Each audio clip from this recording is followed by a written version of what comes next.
Hello everyone, welcome back. Today is muzzleloader day. I'm shooting my flintlock rifle. This is a 50 caliber. These retail for somewhere between $600 to $700. However, a lot of times people buy these, they don't quite know what to do with them, and they end up selling them. And you can pretty much get them brand new condition, really cheap. I have two identical ones. The first one I bought for $300. The second one I bought for $150 in the gun shop. So keep your eye out. When you're in the gun stores, sometimes you can get these muzzle loaders really cheap. Especially these traditional ones. Okay, so I'm gonna load it up for you guys. We'll take a shot, and then we'll talk a little bit more about it. I am loading it with about 50 grains of black powder. I'm using the actual stuff. This is the GOX. There's also substitutes that you can use. I just happened to pick this one today. They both do the same thing. So the first thing you want to do is, when you're loading this, is point the gun away from your face. Okay, I'm using one of these containers that has a little cutoff over here, where basically I'm able to fill this piece over here with the exact load that I want. So I have 50 grains in there. Okay, now I haven't shot this in quite a few minutes, so basically the gun has had a chance to cool down.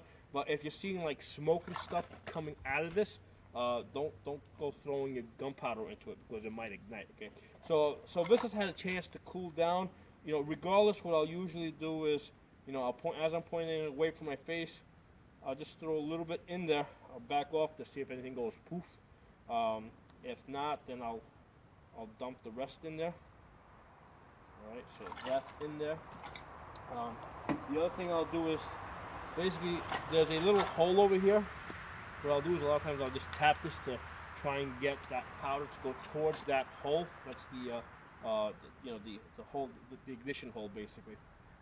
Next thing I'm going to do is I'm going to take a 45 caliber ball. Okay, so this is a 50 caliber rifle, and I'm using a 45 caliber ball. And the reason is because if I use a 50 caliber ball, I won't be able to get it in there, because it'll be exactly the same size as the bar, so I won't be able to ram it in there. With the revolvers, you're able to use the exact same caliber, because you have a lever that gives you leverage, and you're able to kind of press it in.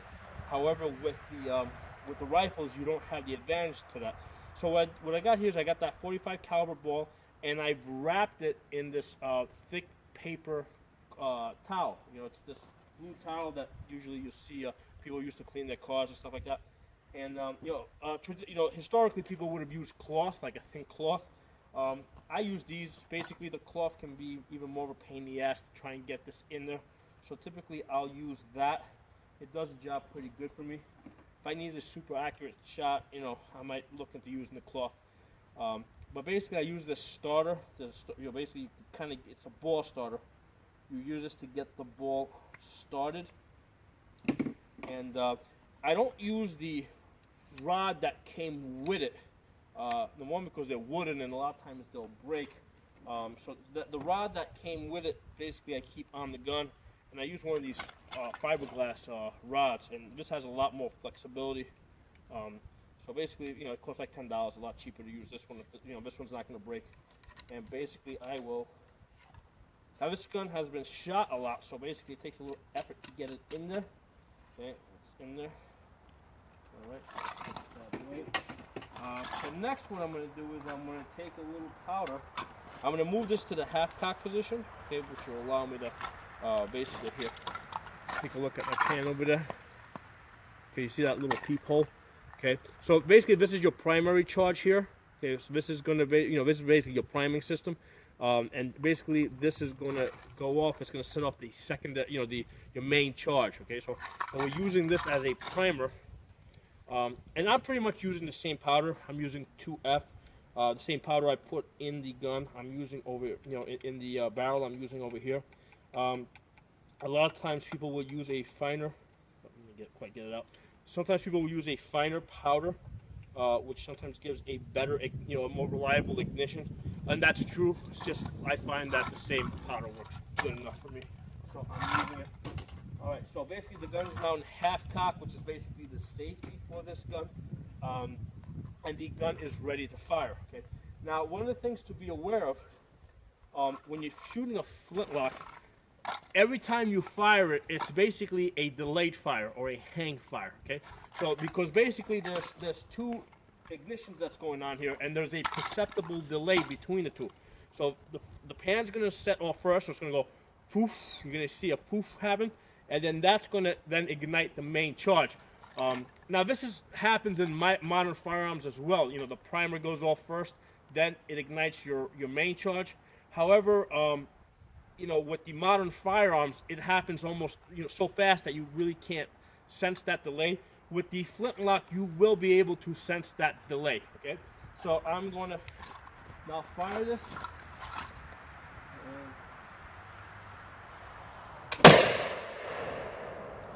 So I don't know if you guys were able to pick that up. You know, sometimes, you know, there will be a more perceptible delay than other times. You know, sometimes it's like you can really sense it.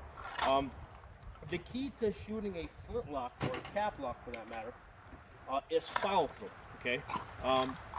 So what's going to happen is, you know, because you have two ignitions and there's a delay between them. Basically, this is going to go off first. It's going to create that you know, that basically you're going to get that ignition basically right next to your face.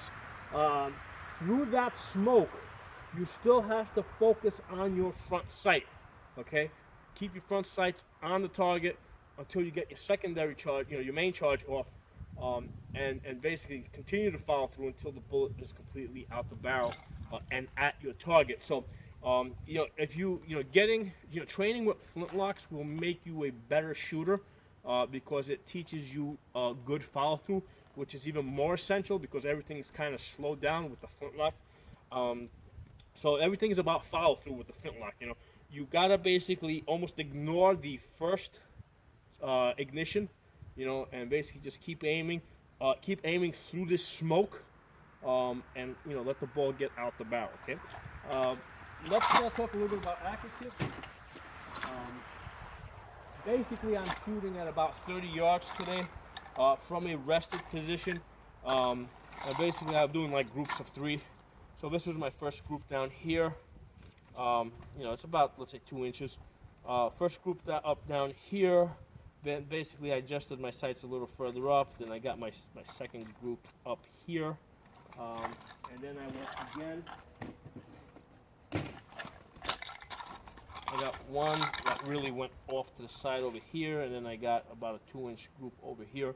So at 30 yards, basically, I'm able to get about 2-inch groupings with this gun. Now this is a rifled flintlock, okay, which would have been historically accurate. At the time of the American Revolution, the British primarily used smoothbores that were not rifled. And the reason that they preferred them is that basically they were able to, you know, get the ball down the barrel a lot easier, okay, rather than having the ball get hung up on the rifling, okay. With the rifle, you know, with rifled muzzle loaders, you know, sometimes it can be a real pain in the ass trying to get that ball down there, especially after you've shot the gun several times.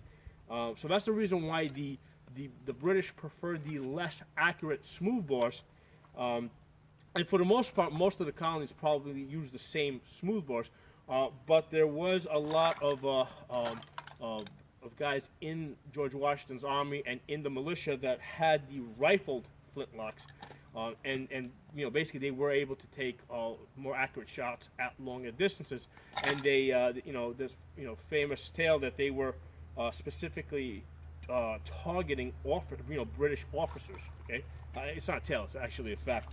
So using these rifles, these rifle flintlocks that were slightly more accurate, they were able to target the British officers. Okay. Now this flintlock is a hunting, basically a hunting rifle, and you can tell because it's got a much thicker barrel. Okay. The military muskets that were being used were usually a much thinner barrel. You know, like this gun over here, you would have no problem shooting. You know, right now we're shooting with 50 grains. I could easily put 100 grains into this. I could take it up to 150 grains.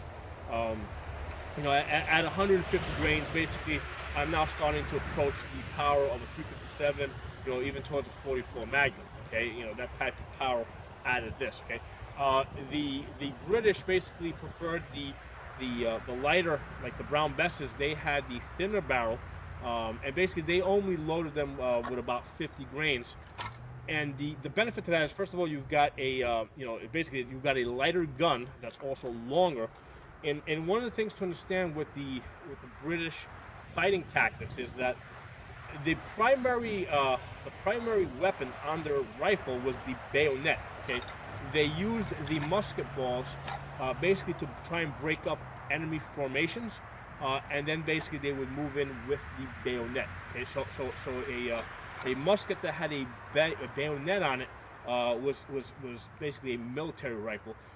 Whereas the ones like this one over here, basically this was a hunting rifle, and it typically would have had a thicker barrel, and it would have been able to take heavier charges. Okay, so that's what I find to be a little interesting tidbit, historical tidbit, when you're looking at historical muzzle loaders.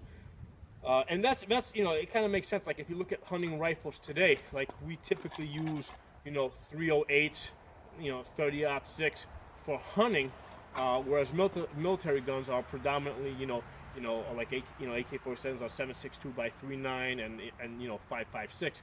So military guns even today are typically a lot weaker than a lot less powerful than hunting rifles, and that was also the case back during the American Revolution. The military muzzle loaders were a lot weaker and a lot thinner barreled than the